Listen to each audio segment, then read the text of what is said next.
One of the first rules of portraiture is you ask your subject what they want the portrait to be.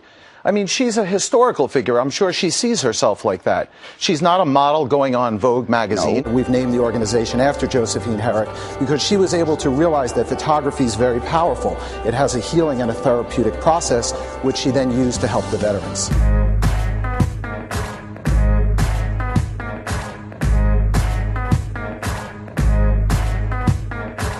This is a 50mm 1.8 lens, and the reason you want to do that is it allows you to defocus the background.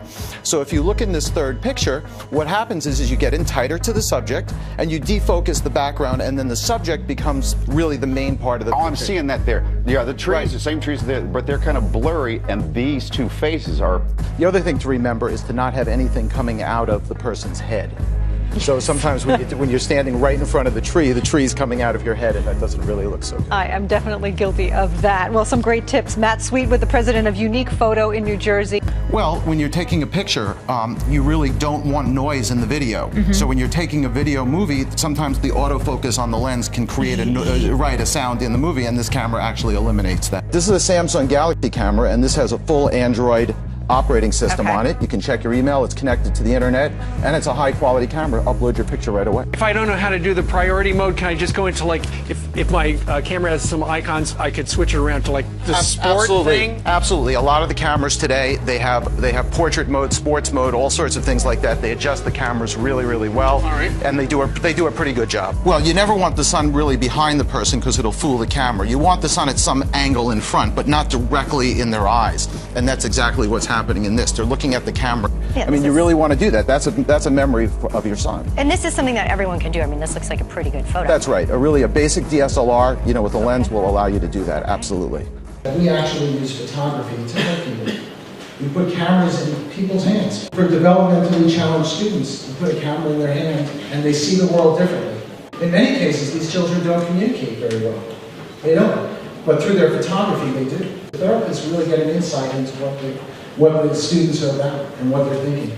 And so we use photography to actually help people. And I think that's really cool.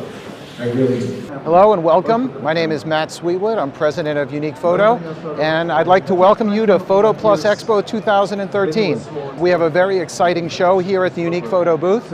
We have our sales staff here. We have some great specials at the show. It's been a really exciting show for us. Well, that's not necessarily considered good. It's good. There is no fat in it. There is no steroids in it. There is nothing. It's very lean beef. How do you know? That was outside. Tell me how you know there's no steroids. And they don't kill them. You eat it alive? Kill them. You eat it when it died of natural causes. What are you talking about? You eat old beef there? Yeah. Okay, over here, this looks like a nice photo, but it's kind of not that exciting. Right, okay, so let's say you go to church on Sunday and you get out there and you say, okay, we're going to take a family picture. Everybody does that. But what happens with that picture is that it's not really natural. It's not a memory. And it's hard to figure out what to do. Too much grass. And here's something that happens you wouldn't realize, even looking in the viewfinder of the camera, is the railing or part of the house is coming out of her head. Right. The cameras continue to get better. There's physics limitations. I'm not going to say never, because you never say never. But there's physics limitations. You have optics on the lenses. You have sensor sizes in the cell phone. The sensors have to be smaller. There's power restrictions. So even though the smartphones are getting better, the cameras are also getting better, and they're getting connected. So there's really very little reason not to have both. All right, so here's how our graduation photo should have looked like, Clayton.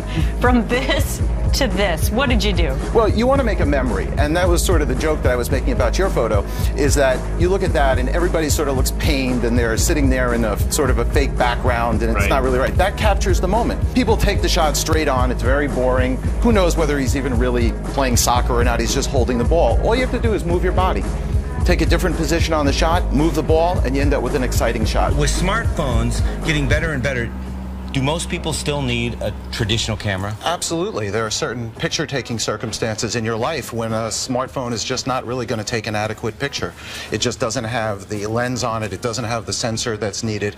And so you don't really want to miss those moments. And so you definitely want to have a phone with you. Everybody tries to have one device, but one device isn't good for everything.